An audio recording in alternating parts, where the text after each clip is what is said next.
Get out of first class. You go. The first thing Evelyn Parker heard was not a welcome. It was a warning. "Mom, I'm going to need you to step out of that seat." The words cut through the first-class cabin before the aircraft door had even closed. Soft conversation stopped. A rolling suitcase clicked once, then went still.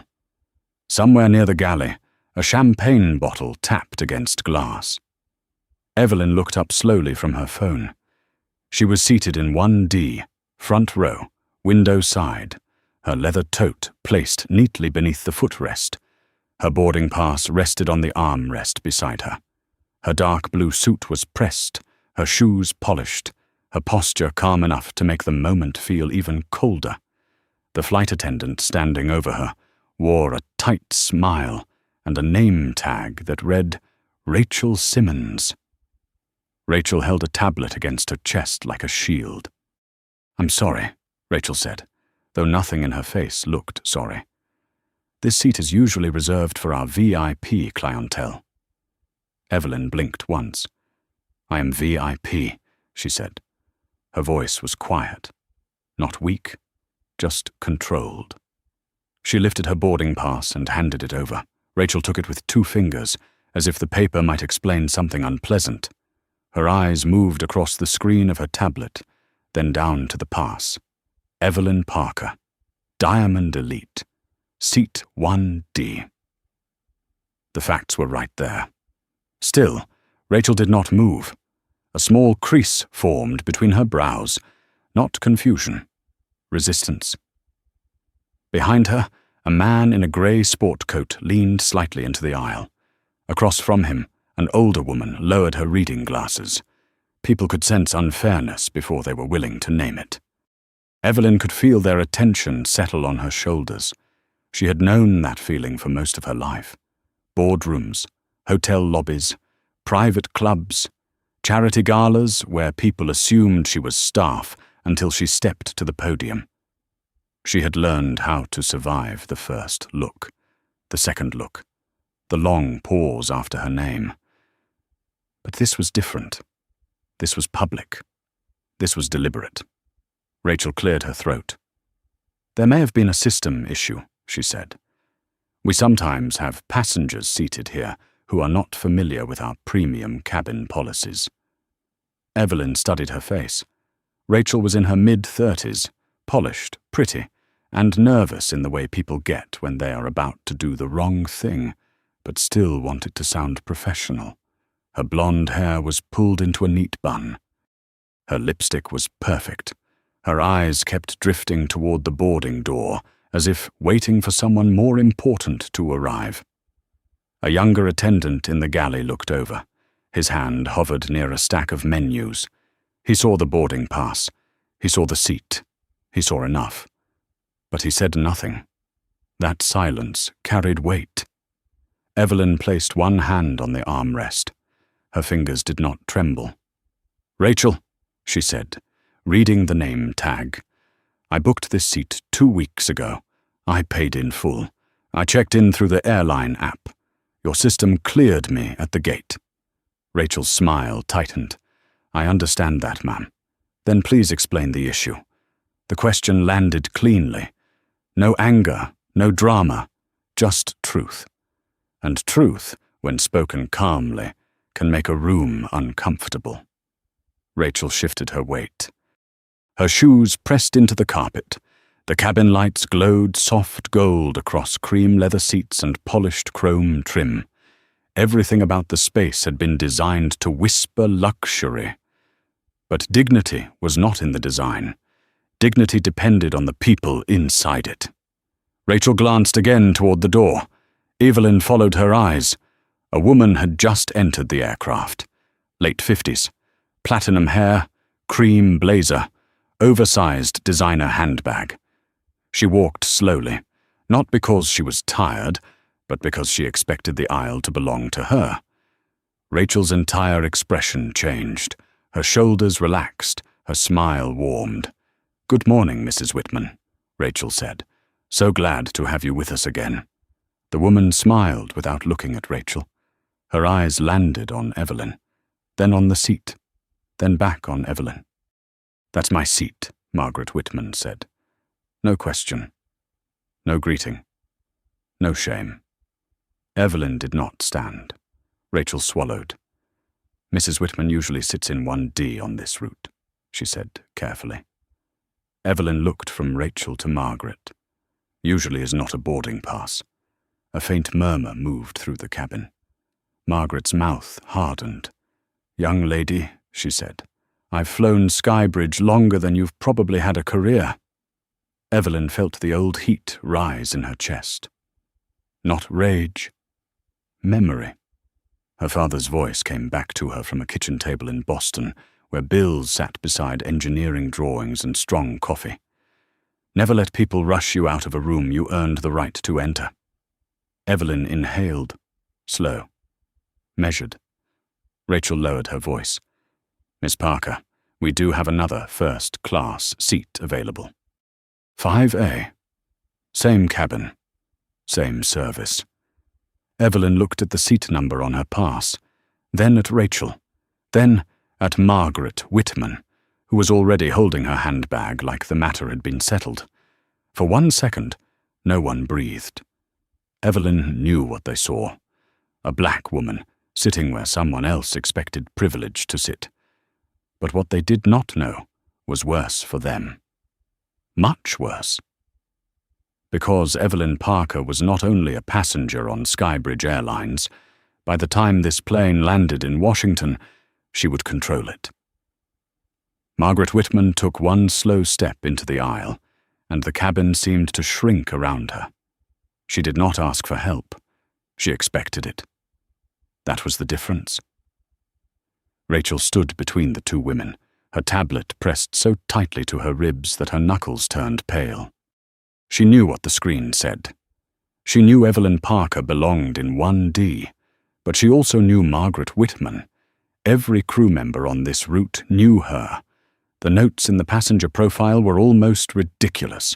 Prefers window, no ice, warm towel before takeoff, never delay beverage service, handle with care, handle with care. Rachel had read those words so many times they had become a rule in her mind. Margaret lifted her chin. "Rachel, please don't make this uncomfortable," she said. "I have a connection in Washington, and I need my usual seat." Evelyn looked at her. "Your assigned seat is on your boarding pass," she said. Margaret laughed softly.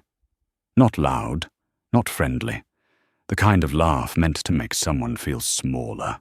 "Sweetheart, some of us fly enough that the airline understands our preferences."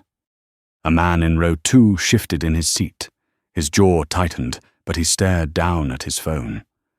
Across the aisle, an older black woman in a burgundy cardigan watched Evelyn with quiet concern.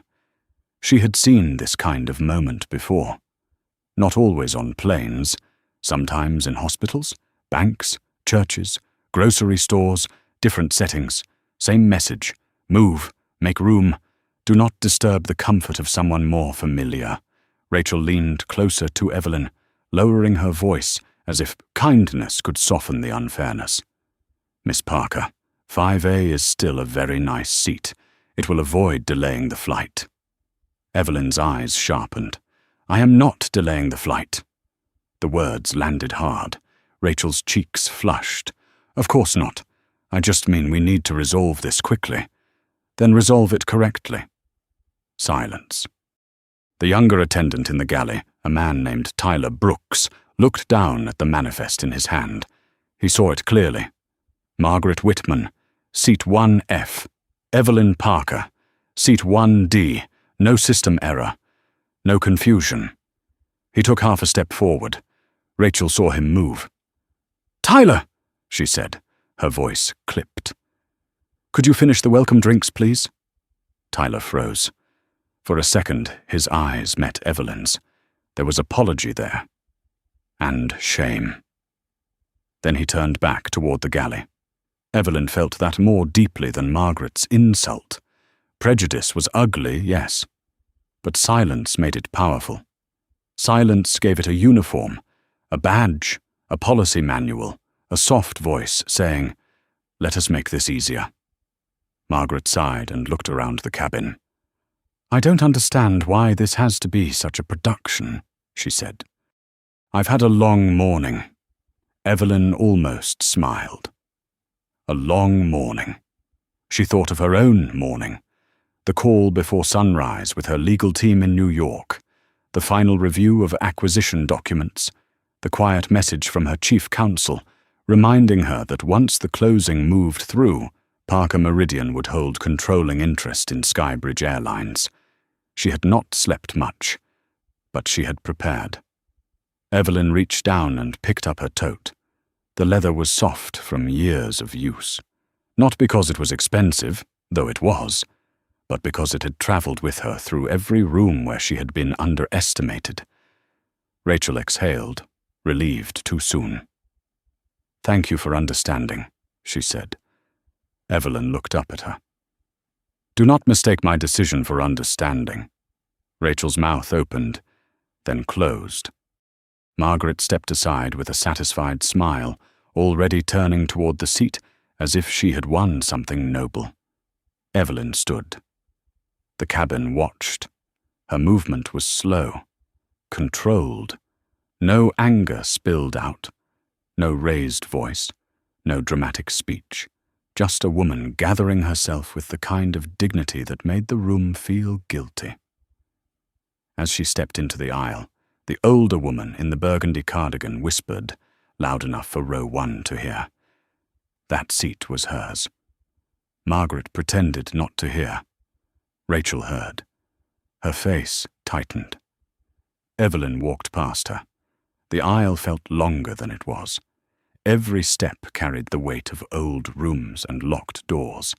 A young businessman in row 3 lifted his phone, then hesitated, ashamed of his own curiosity.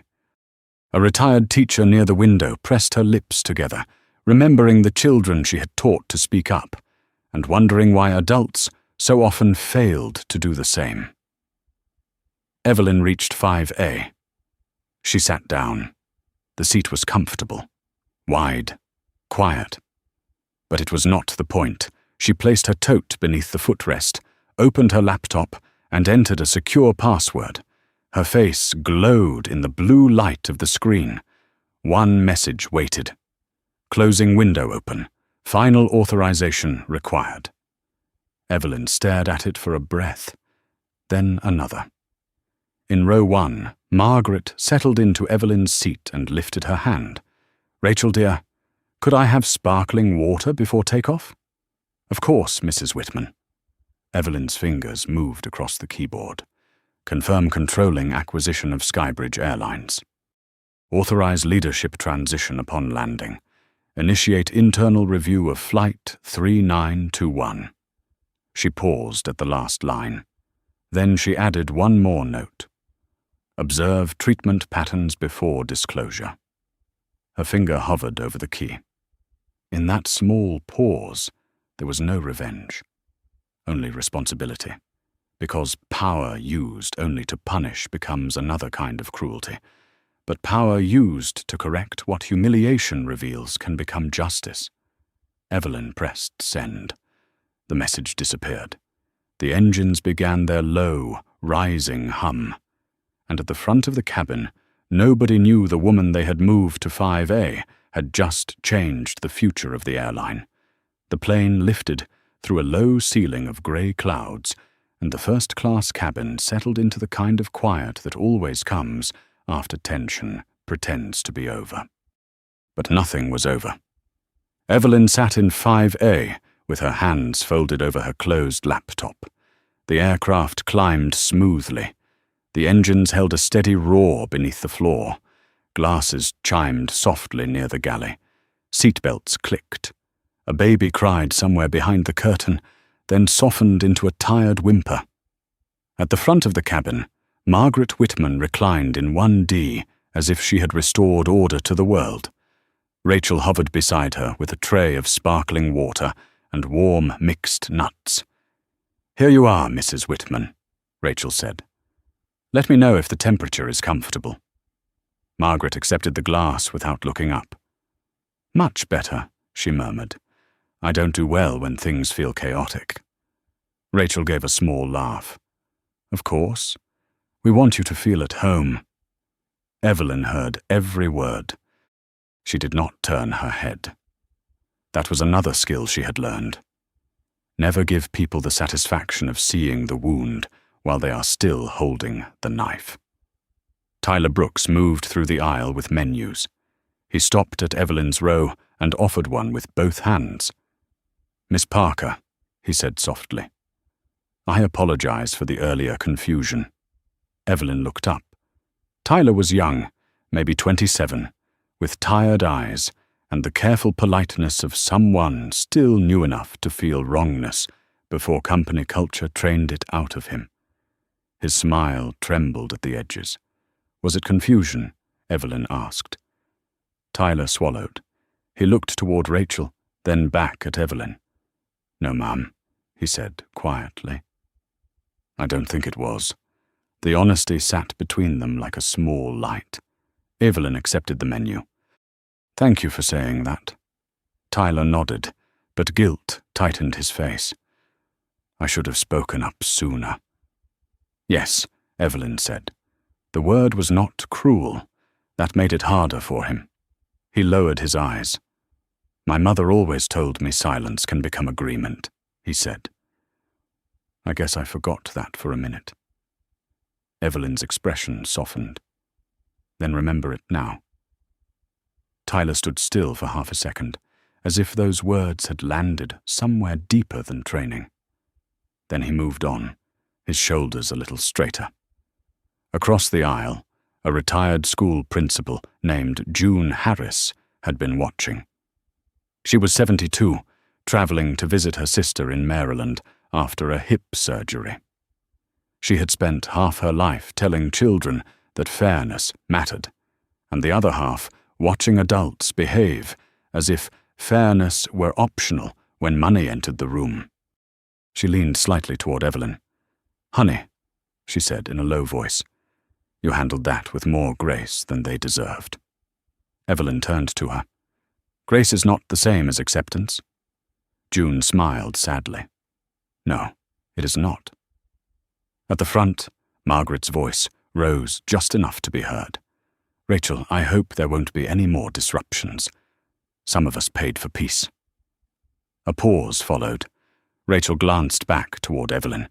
It was quick, too quick for most people. But Evelyn saw it. So did June. The retired principal's hand tightened around the armrest. Disruptions, she whispered. Evelyn's gaze stayed forward.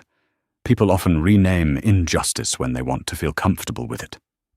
June let out a slow breath. Lord, that's true. The beverage service began. Rachel worked row 1 and row 2 with warmth bright enough to be theatrical. She called men by name. She laughed at jokes that were not funny. She remembered Margaret's preference for lime without being reminded. When she reached row 5, the warmth cooled. Miss Parker, beverage? No greeting, no smile. Just the question. Evelyn looked at her. Still water, please. No ice. Rachel gave a short nod and poured from a plastic bottle into a small glass. Not the chilled glassware she had used for Margaret. Not the same careful service.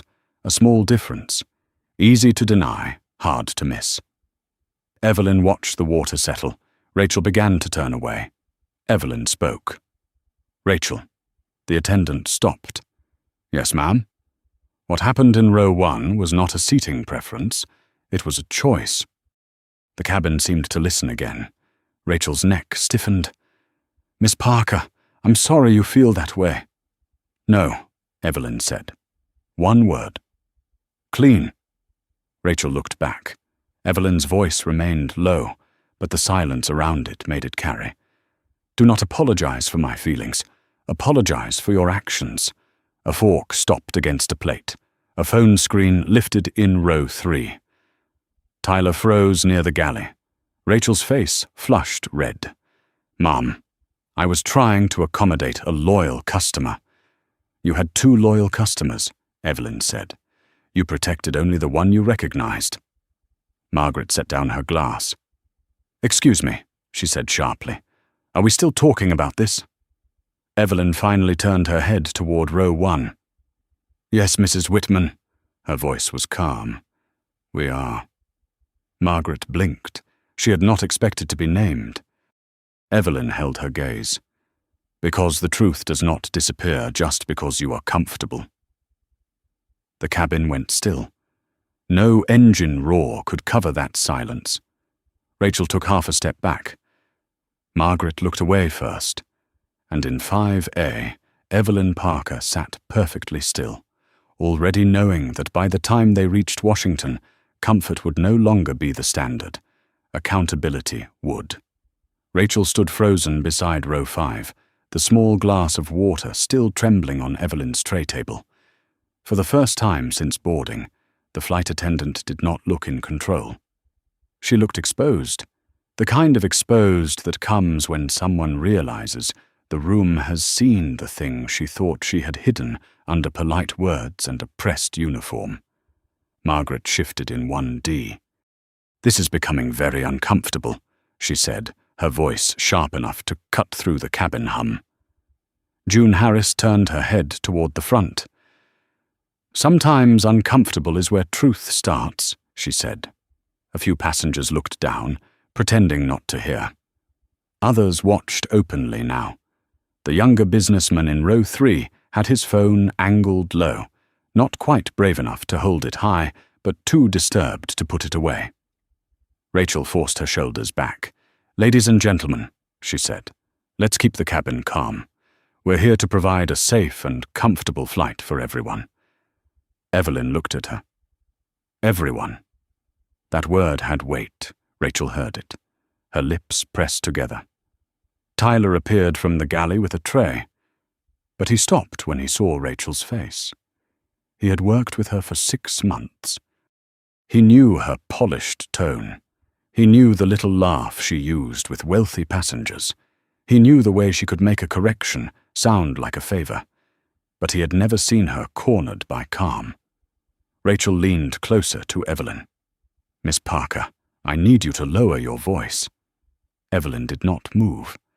"My voice has not been raised." Rachel's eyes flicked toward the phones. "You are creating tension in the cabin." "No," Evelyn said. "The tension was created when you removed me from a seat I paid for." Margaret turned in her seat. "For heaven's sake, you were moved to another first-class seat. You weren't sent to the luggage hold." A brittle laugh escaped from someone in row 2, then died quickly when June gave him a look. Evelyn turned toward Margaret slowly. "Mrs. Whitman, losing the seat was not the deepest injury." Margaret folded her arms. "Then what is?" Evelyn's face remained still, but her voice changed. It slowed. It carried the quiet ache of someone speaking not only for herself, but for every person who had ever been asked to swallow disrespect so a room could stay comfortable. The injury is being told, without being told, that someone else's preference is worth more than my confirmation, that your habit is worth more than my right, that my presence must be explained, adjusted, and relocated so your comfort stays untouched. The cabin went silent. Even Margaret had no quick answer. Rachel looked down at the tablet in her hands. The manifest still showed the truth. Evelyn Parker. 1D. Margaret Whitman. 1F. The letters and numbers were plain. No mystery. No system issue. Just a choice. The intercom crackled. "This is Captain Alan Mercer from the flight deck. We've reached our cruising altitude. Flight attendants may begin full cabin service." The routine announcement felt almost absurd, like normal life trying to push itself over a wound. Rachel blinked fast, then turned toward the galley. "Tyler, help me with lunch service." Her voice was strained. Tyler stepped closer, but instead of moving past Evelyn, he stopped beside Rachel. "Rachel," he said, quietly, Not now. We should document the seat change. Rachel stared at him. What? He swallowed, but he did not back away. If a passenger is moved from an assigned seat after boarding, we should document the reason in the service log. That's procedure. Rachel's face went pale. Margaret twisted around. Is this really necessary? Tyler looked at Margaret, then at Evelyn. Yes, ma'am. I think it is. It was a small sentence, but small courage can change the temperature of a room. Rachel's hand tightened around the tablet. There was no need, she said. It was a customer accommodation. Then write that down, Evelyn said. Rachel looked at her. Evelyn's gaze did not blink. Write that I was moved from my confirmed seat to accommodate Mrs. Whitman's preference. The words sat in the air. Plain? Precise? Dangerous. Rachel opened the service log. Her fingers hovered over the screen. She knew documentation had a way of outliving excuses. Margaret's voice dropped lower.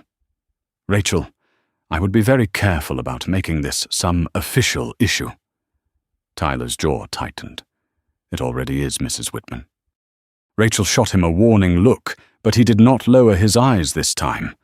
Evelyn watched him and saw the moment a young man chose his conscience over convenience. It did not erase what had happened, but it mattered. A soft vibration touched Evelyn's wrist. Her smartwatch lit up. Secure message from Naomi Reed, Chief Counsel. Closing complete. Parker Meridian now holds controlling interest in Skybridge Airlines. Interim authority active. Board notified. Evelyn lowered her hand before anyone could see the message. Her breathing stayed even. At the front of the cabin, Margaret still sat in 1D.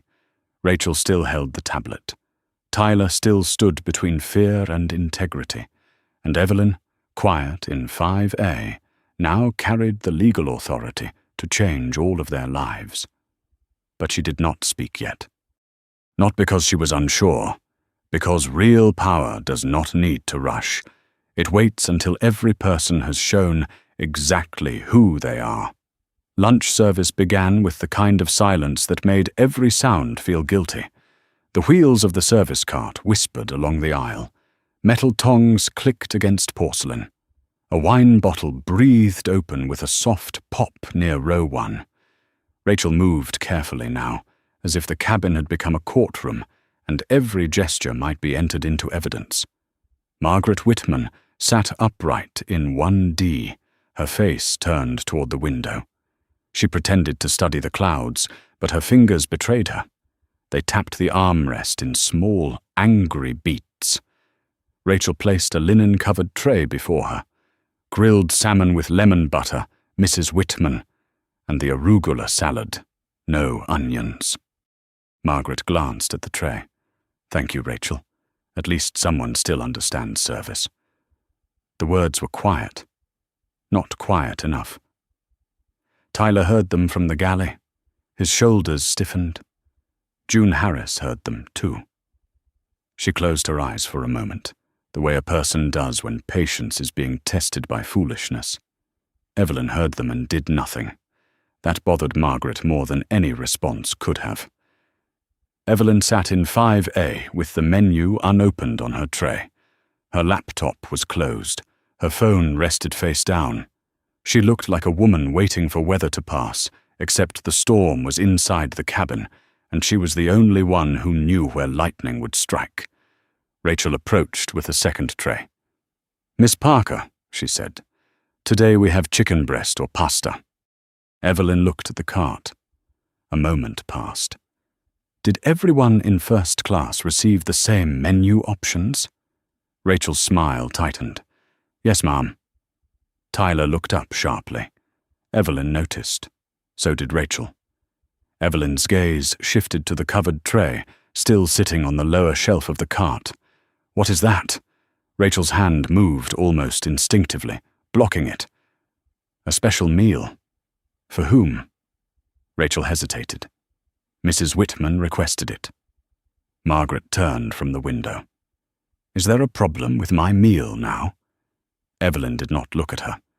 "Rachel," Evelyn said, her voice even, "did Mrs. Whitman request that meal in advance?" Rachel swallowed. She usually prefers it. That was not the question. The cabin stilled again.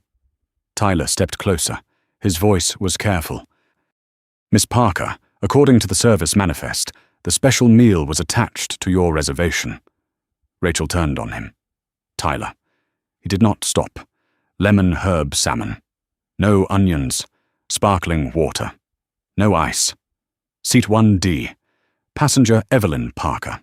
The words came out steady, but his breathing was shallow. He knew he had crossed a line that might cost him. Still, once truth had started moving through him, he could not push it back down. Rachel's face drained of color. Margaret stared at the tray in front of her. For the first time, she looked less certain. Evelyn sat very still. "So my seat was moved," she said, "and my meal was served to the passenger who took it." Rachel opened her mouth, closed it, opened it again. It was an oversight. "No," Evelyn said. The word struck harder than shouting. It was a pattern. June Harris leaned forward. "That's right." A man in row 2 lowered his fork slowly. The woman beside him whispered, "My God." The young businessman in row 3 finally lifted his phone openly. His hand shook, but he kept recording. Rachel saw it. "Sir," she said quickly, "recording crew members without consent may violate airline policy." The businessman looked at Evelyn, then back at Rachel. "I'm recording a customer service incident," he said. "That's allowed in most public settings unless you tell me otherwise, under a specific safety rule." He was not fully sure, but he was sure enough to keep filming. Rachel's authority began to thin. It had depended on nobody knowing the rules. Margaret pushed the salmon tray away as if it had suddenly become dangerous. "I had no idea that was hers." Evelyn turned to her then. "No, Mrs. Whitman, you did not ask." Margaret's face tightened. "That is not the same as knowing." "Sometimes," Evelyn said, "not asking is how people protect themselves from knowing." The sentence landed slowly. Not as an insult, as an indictment. Margaret looked down at her hands. For one brief second, the arrogance cracked and something older appeared beneath it. Fear, maybe, or shame. She was a woman who had been catered to for so long that fairness felt like a personal inconvenience. Rachel gripped the cart. "Miss Parker, I can bring you another meal." Evelyn looked at the tray already cooling in front of Margaret. "That meal is no longer the issue." "Then what do you want?" Rachel asked. Her voice broke slightly. It was the wrong question, but at least now it sounded human. Evelyn leaned back. Her expression softened just enough for everyone to feel the sadness beneath her control. "I want you to understand that service is not servitude to power. It is a duty to people. All people. The passenger who tips, the passenger who is quiet, the passenger who looks familiar, the passenger who does not." Rachel looked down. Tyler's eyes glistened, but he stayed still. Evelyn's phone vibrated once on the tray table, then Rachel's tablet chimed, then Tyler's. A system alert flashed across the crew devices at the same time. Corporate notification. Mandatory arrival meeting for Flight 3921 crew. Interim chair Evelyn Parker to attend. Rachel stared at the screen. Her lips parted. Margaret looked from Rachel to Evelyn. The cabin held its breath. Evelyn picked up her water glass and took one slow sip. "Now," she said quietly, "we can begin to be honest." Rachel's tablet remained frozen in her hands, the corporate alert glowing across the screen like a verdict. For a moment, she did not breathe. Interim chair, Evelyn Parker. The words were simple, official, impossible to misunderstand. Tyler saw them too. His eyes moved from the tablet to Evelyn, then back to the screen. Something passed through his face. Shock first, then recognition, then the awful understanding that the woman moved out of her own seat had not only witnessed the failure, she now had the authority to name it. Margaret's voice came out thin. Chair of what, exactly? No one answered right away. The aircraft hummed through the clouds. A coffee cup rattled gently on a tray table. Somewhere behind first class, a passenger laughed at something on a movie screen, unaware that the front cabin had gone cold. Rachel looked at Evelyn. "Miss Parker, I didn't realize." Evelyn set her glass down. "That is the problem." Rachel flinched. Evelyn did not raise her voice. She did not need to. Every word was level, clean, and heavy. You did not realize because you never thought you had to. You saw a passenger you believed could be moved without consequence. You saw another passenger you believed could not be inconvenienced. And you made your decision from there. Rachel's mouth trembled. I was following what we usually do for high-value customers. June Harris gave a quiet, bitter laugh. "High value," she repeated. "Lord help us." Tyler looked down. Margaret lifted her chin, trying to recover the old shape of her confidence. "Well, I'm certainly sorry if there was a misunderstanding, but no one meant harm." Evelyn turned toward her. "Harm does not require intent, Mrs. Whitman." Margaret blinked. Evelyn continued. "A person can smile and still humiliate someone. A person can follow a habit and still participate in injustice. A person can say they meant no harm after taking what was not theirs." The cabin went still again. Margaret's face reddened. "I did not take anything. The crew offered the seat, and you accepted it." That silence was sharper than accusation. Margaret looked away. Rachel pulled the cart back toward the galley, as if distance might help her think.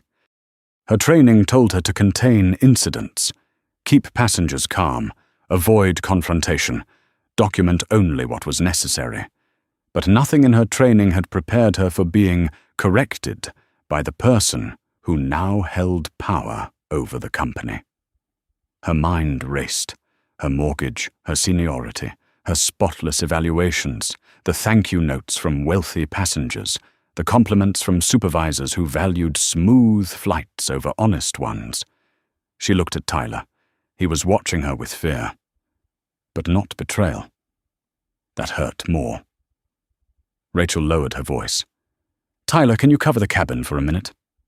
He nodded, but Evelyn spoke before Rachel could retreat. "No."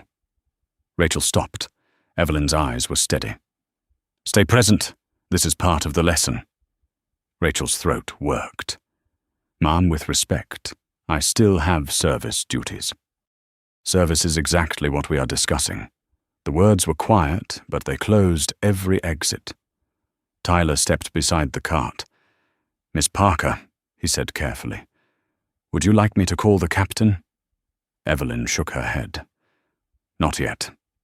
The aircraft is safe. No one needs a cockpit distraction over something that leadership should have prevented long before this flight. That landed differently. This was not revenge. It was diagnosis. A corporate disease exposed in a narrow aisle." June leaned back, her eyes wet now. She had not expected to cry. At her age, she thought she had already spent all her tears on unfair rooms. But something about Evelyn's composure opened an old ache. "I taught school for 38 years, June said softly. "Children know when something isn't fair. They feel it right away. Adults learn to talk around it." Evelyn looked at her, and for the first time that day, warmth entered her eyes.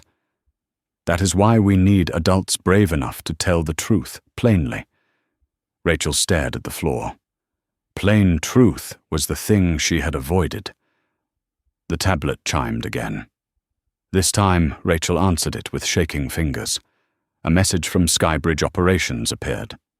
"Flight Crew 3921, Confirm receipt of arrival meeting notice. Interim Chair Evelyn Parker has full review authority under transition order. Rachel's knees weakened. She touched the seat back beside her to steady herself. Margaret saw it and finally understood. This was not a complaint. This was not a viral moment that would fade by dinner.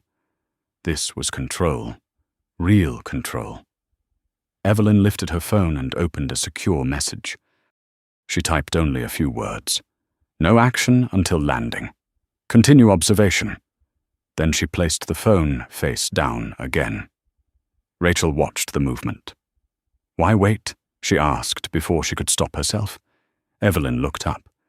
Because fear changes behavior. Accountability reveals it. Rachel's eyes filled, but the tears did not fall. For the first time, she looked less like a villain and more like a person standing in the wreckage of her own choices. Evelyn saw that too, and she did not soften the truth. You have time left on this flight, Rachel. Use it well. Rachel nodded once. Not because she was forgiven, because she had been given something harder. A chance to become honest, before consequences arrived. Rachel returned to the aisle with both hands visible, as if she were approaching a witness stand instead of a service cart. Her face had changed. The polished smile was gone. So was the clipped confidence. What remained was something raw. Fear, yes, but also the first uncomfortable shape of awareness. She stopped beside Evelyn's row. "Miss Parker," she said, her voice low enough to keep the cabin from turning into a spectacle. "I need to correct the service record." Evelyn looked up. Rachel held the tablet against her palm.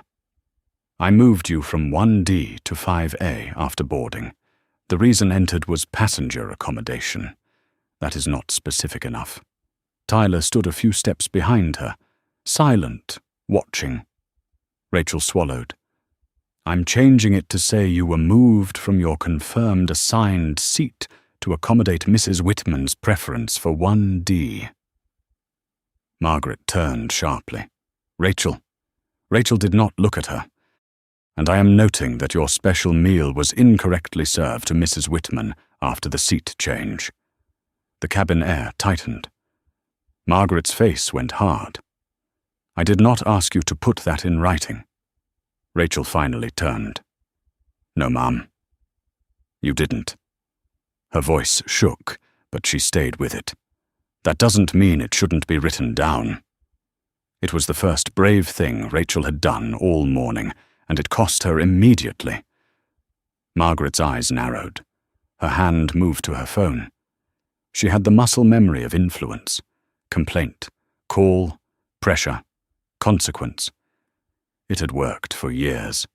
Evelyn watched without interrupting. Margaret opened her airline app, tapping hard. "I will be contacting corporate," she said. June Harris leaned forward from across the aisle. "Looks like corporate already contacted you, dear." A few passengers exhaled, not quite laughter, more like pressure escaping a sealed room. Margaret shot her a glare, but June held it. At 72, she had survived worse than rude, rich women in cream blazers. Rachel finished typing. Her finger hovered before submitting the change. She looked at Evelyn. "Is this accurate?" Evelyn studied her for a moment. "Not complete, but accurate." Rachel nodded and pressed submit. The tablet made a soft sound, a tiny chime, a small act, a permanent record. Tyler let out a breath he had been holding. At the front of the cabin, Captain Alan Mercer stepped through the curtain from the cockpit area. He had been alerted by operations, not by Rachel.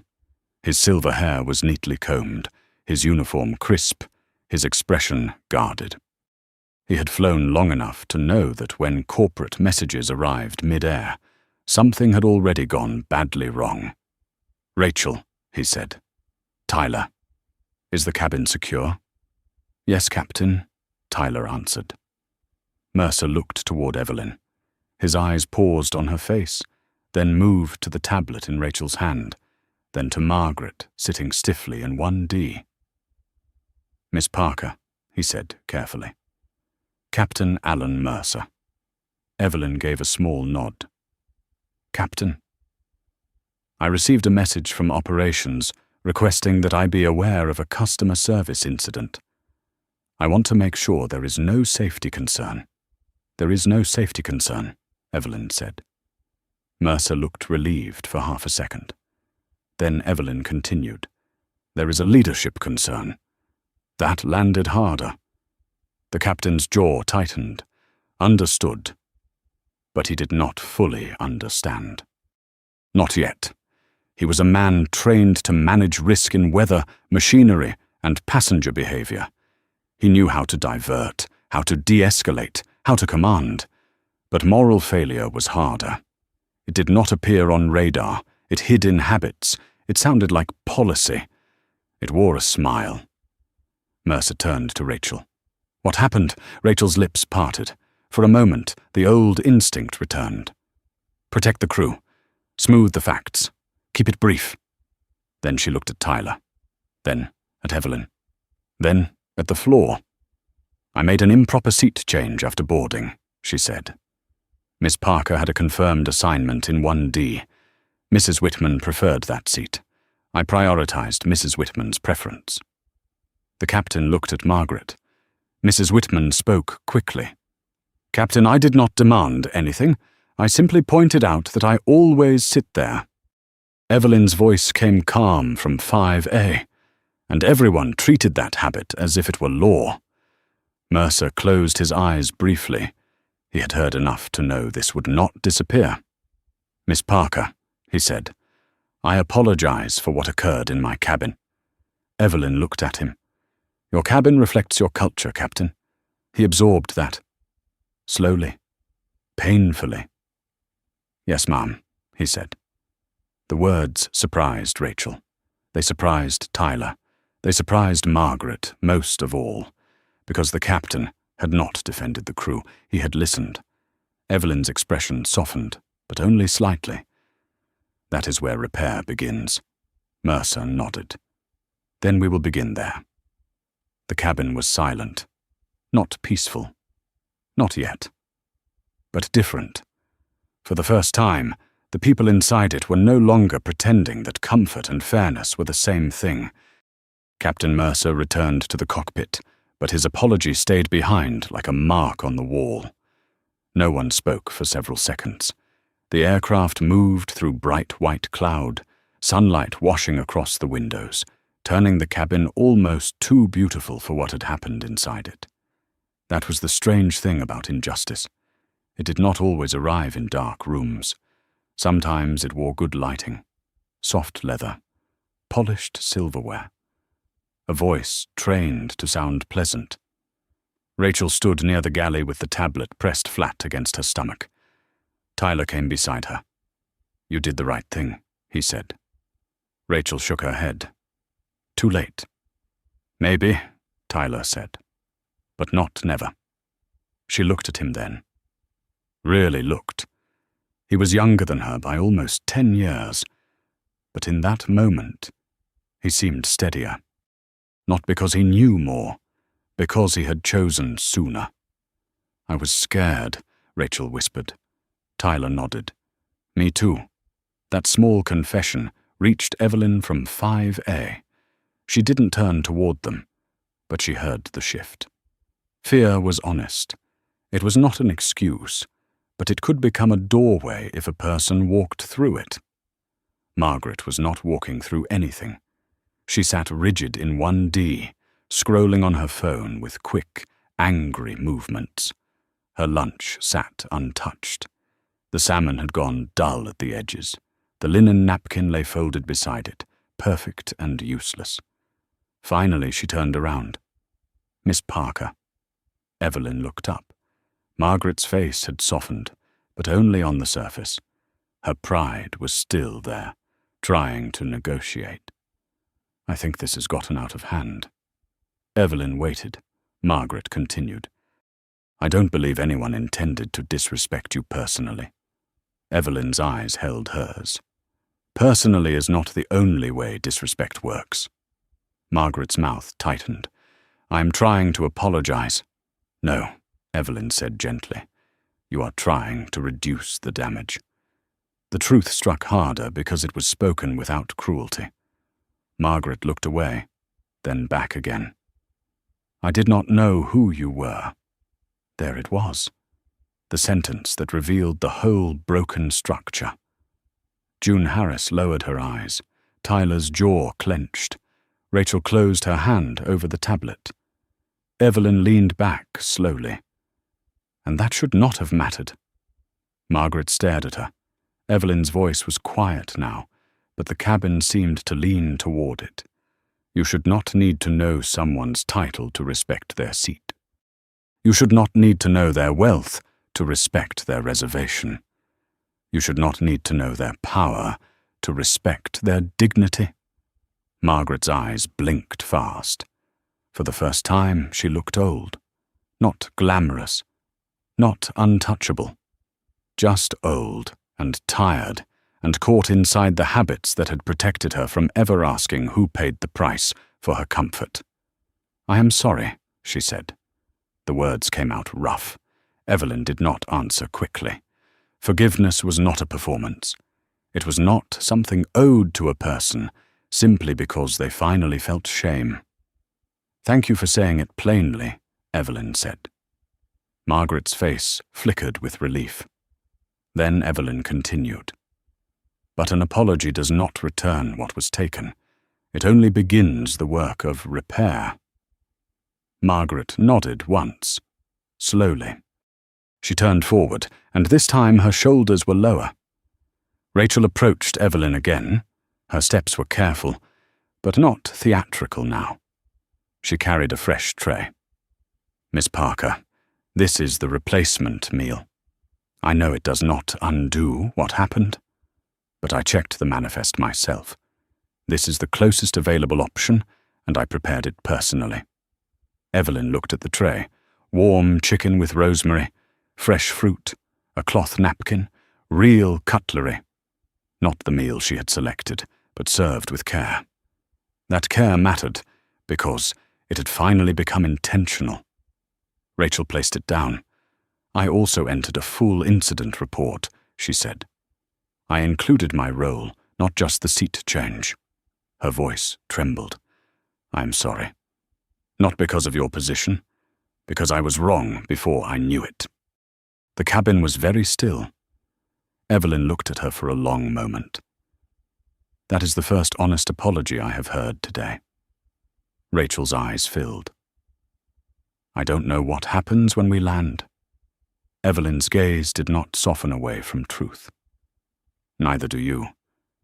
But what happens next will be based on the record, the impact, and whether you are willing to learn from the harm you caused. Rachel nodded. Yes, ma'am. Evelyn picked up her fork, then paused. One more thing. Rachel looked up. You will apologize to Mr. Brooks, too. Tyler blinked. Me? Evelyn turned toward him. You were pressured to stay silent in a moment when your conscience was already awake. Leadership does not only harm customers, it can harm good employees by teaching them fear. Rachel turned to Tyler. Her face broke then. Not dramatically, quietly. Tyler, I'm sorry. I shut you down because I cared more about control than what was right. Tyler swallowed. Thank you. 2 words. Small, but real. The plane began its slow descent toward Washington. The nose dipped almost imperceptibly. The engines changed pitch. Outside the window, the clouds opened, revealing the silver curve of the Potomac far below. Evelyn looked out at the city waiting beneath them. Power was about to meet accountability, and this time, accountability had a name. The landing gear dropped with a heavy mechanical thud, and the entire cabin seemed to understand that the air had changed. Washington appeared beneath them in gray and silver. Roads curved like dark ribbons. The Potomac caught the afternoon light. The aircraft tilted gently, and every passenger leaned with it, silent now, each one carrying a different version of what they had witnessed. Rachel sat on the jump seat near the front, her hands folded tightly in her lap. Her face was pale. Not because she feared embarrassment anymore. That part had passed. Now she feared the mirror. She kept seeing Evelyn in 1D, calm, waiting, holding a boarding pass that told the truth. She kept seeing herself choosing Margaret's comfort because it felt easier, safer, familiar. That was the part she could not escape. It had not required hatred. It had only required habit. And habit, left unchecked, had done harm. Tyler sat across from her, buckled into the opposite jump seat. He looked toward the cabin once, then back at the floor. His hands were still, but his mind was not. He thought about his mother, a nurse in Baltimore, who had spent 30 years being called by her first name by patients who called younger white doctors sir. He had seen unfairness. He had hated it. And still, for one long moment, he had almost let it happen in front of him. The wheels hit the runway, hard, a sharp bounce. Then the roar of reverse thrust filled the cabin. Passengers gripped armrests. Glasses trembled. Margaret closed her eyes as if landing itself had become a judgment. Evelyn sat in 5A, upright and composed. Her face gave away nothing. But inside, she felt the weight of the day settle into place. Not victory, not satisfaction, responsibility. That was always the part people misunderstood about power. They imagined power as a raised voice, a closed fist, a final command. But real power was heavier than that. It asked what kind of world your decision would build after the applause ended. The plane slowed. The engines softened. Captain Mercer's voice came over the speaker. "Ladies and gentlemen, welcome to Washington. We ask that you remain seated with your seatbelt fastened until we arrive at the gate and the seatbelt sign is turned off." His voice paused, just slightly. "On behalf of the flight deck, thank you for your patience today." Nobody missed the word. Patience, not comfort, not loyalty. Patience. At the gate, the aircraft stopped with a soft jolt. The seatbelt sign chimed off. For once, no one rushed to stand. First-class passengers usually sprang up like time was money leaking from the ceiling. But now they remained seated, restrained by something no sign could enforce. Awareness. Rachel unbuckled and stood. Her hands moved automatically to prepare the door, but her fingers fumbled with the latch cover. Tyler stepped beside her. "I've got it," he said softly. She nodded. "Thank you." The cabin door opened, and cool terminal air flowed in. Outside, 2 Skybridge ground managers stood waiting. One wore a navy suit and the expression of someone who had read too many urgent messages in too short a time. Beside him stood a woman in a charcoal blazer, phone in hand, eyes sharp. Naomi Reed, chief counsel for Parker Meridian Capital. She did not board right away. She waited at the aircraft door until passengers began to move. Her gaze found Evelyn immediately. No smile, no drama. Just confirmation. Evelyn stood and reached for her tote. Tyler moved forward quickly. "Miss Parker, may I help you with your bag?" Evelyn looked at him. "Yes, Mr. Brooks." "Thank you." He retrieved it with care and placed it beside her. The simple courtesy held more meaning now than any luxury service offered earlier. Margaret stood near row 1, clutching her handbag. She looked at Evelyn. For a moment, she seemed like she might speak. Then she lowered her eyes. "I am sorry," she said again, quieter than before. Evelyn paused in the aisle. "I hope you remember this when no one powerful is watching." Margaret's lips pressed together. She nodded. Evelyn walked forward. Rachel stood by the door. Her uniform was still perfect. Her face was not. "Miss Parker," she said. Evelyn stopped. Rachel's voice dropped. I know an apology is not enough. No, Evelyn said. It is not. Rachel nodded, taking the truth without flinching this time. But I am sorry. Evelyn studied her. Then be ready to tell the truth in the meeting. Rachel inhaled. I will. Evelyn stepped off the aircraft into the jet bridge. Naomi Reed fell into step beside her. The board is assembled by secure call, Naomi said. Human Resources and Labour Council are waiting in Conference Room B. Operations has preserved the service log and cabin communications. Evelyn walked steadily. And the crew? They have been instructed to report after deplaning. Good. Naomi glanced at her. Do you want disciplinary recommendations before the meeting? Evelyn looked through the glass wall of the jet bridge at the aircraft that now belonged to the company she controlled. No. Naomi waited. Evelyn's voice was calm. First, I want the truth spoken out loud. Behind them, passengers began stepping into the terminal. Some looked at Evelyn with curiosity, some with respect, some with shame. June Harris passed slowly with her cane. She touched Evelyn's arm with gentle fingers. Don't just punish them, baby, she said. Teach the ones who can still learn. Evelyn's eyes softened. That is the hardest kind of justice. June smiled, usually the best kind. Evelyn watched her walk away. Then she turned toward Conference Room B, where consequences were waiting under fluorescent lights. The door ahead opened. Rachel was coming. Tyler, too. Captain Mercer behind them.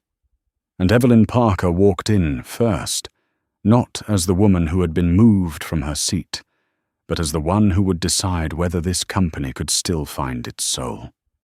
Conference Room B smelled like burnt coffee, carpet cleaner, and fear. Evelyn Parker took the seat at the head of the table without asking permission. Naomi Reed sat to her right. A Skybridge Human Resources Director sat near the wall with a legal pad open and a face drained of color. On the screen, 6 board members appeared in separate video windows, silent and waiting. Rachel stood near the door. Tyler stood beside her. Captain Mercer remained a few steps back, his hat tucked under his arm, his shoulders squared like a man prepared to accept whatever came next. Evelyn placed her leather tote on the floor. No one moved. Then she spoke. Tell the truth. Rachel swallowed. The words sounded simple, but they were not. They asked for more than facts. They asked for ownership. Rachel stepped forward. Miss Parker had a confirmed first-class seat in 1D. Mrs. Whitman was assigned to 1F. I moved Miss Parker to 5A because Mrs. Whitman preferred 1D and because I believed accommodating her would make the flight easier. Her voice shook. I didn't treat both passengers equally. The room held still. Evelyn didn't interrupt. Rachel continued. I also failed to protect Miss Parker's pre-ordered meal. I let Mrs. Whitman receive it because I connected the service preference to the seat, not the passenger. That was careless, but more than that, it reflected the same bias that caused the seat change. The Human Resources Director looked down. One board member closed his eyes. Tyler's hands tightened at his sides. Evelyn turned to him. Mr. Brooks.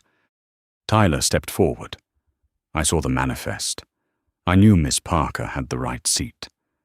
I hesitated because Rachel was senior to me, and because I was afraid of being written up for challenging her in front of passengers. He looked at Rachel. But fear is not an excuse. I should have spoken sooner. Rachel's eyes filled again, but she stayed quiet. Captain Mercer spoke next. The incident happened in my cabin. Even if I was not present at the beginning, the culture that allowed it belongs to leadership too. That includes me. Evelyn watched him carefully. That was the first moment the room felt less like a trial and more like a reckoning. Naomi slid a folder toward Evelyn. "Preliminary recommendations," she said. Evelyn did not open it. Not yet. She looked at Rachel. "Ms. Simmons, you will be placed on administrative leave pending a full review. You will not work another flight until that review is complete. The investigation will examine your conduct, your training history, prior complaints, and whether this was part of a broader pattern." Rachel nodded. A tear slipped down her cheek. She did not wipe it away. "Yes, ma'am." Evelyn turned to Tyler. "Mr. Brooks, your delay in speaking up will be noted, but so will your correction of the record and your willingness to tell the truth. You will be asked to participate in a new reporting program for junior crew members, one that protects employees who raise fairness concerns in real time." Tyler exhaled, shaken. "Thank you." "Captain Mercer." The captain straightened. "You will submit a written safety and service culture report within 48 hours. Not to defend your crew, to examine the system around them. I want to know how often comfort is mistaken for priority, and how often priority is mistaken for human worth." "Yes, ma'am." Then Evelyn opened the folder. Her voice sharpened. "Effective immediately, Skybridge Airlines will suspend discretionary seat swaps after boarding unless required for safety, disability accommodation, or documented operational need. Loyalty status will not override a confirmed seat. Special meals will be tied to the passenger, not the chair. Every crew member will complete bias intervention training, not as a public relations gesture, but as a condition of service." The board members listened without speaking, because control had changed hands, and so had the standard. Evelyn stood. "Respect is not a luxury product," she said. "It is not reserved for people with the right name, the right face, the right clothing, or the loudest sense of entitlement. It is the floor, not the ceiling." Rachel lowered her head. Tyler looked straight ahead. Captain Mercer's jaw tightened, but his eyes were clear. Evelyn's voice softened. "People can learn, companies can change, but only after they stop calling harm a misunderstanding." No one answered. They did not need to. Outside the glass wall, passengers moved through the terminal with luggage, coffee cups, children, canes, uniforms, and tired faces. Ordinary people. Each one carrying a story. Each one deserving to be seen before being judged. Evelyn picked up her tote and walked toward the door. Behind her, the meeting continued. Policies would be rewritten. Careers would be reviewed. Training would be rebuilt. And somewhere in the quiet machinery of a large company, a new rule began to take root. No passenger should have to reveal power to receive dignity.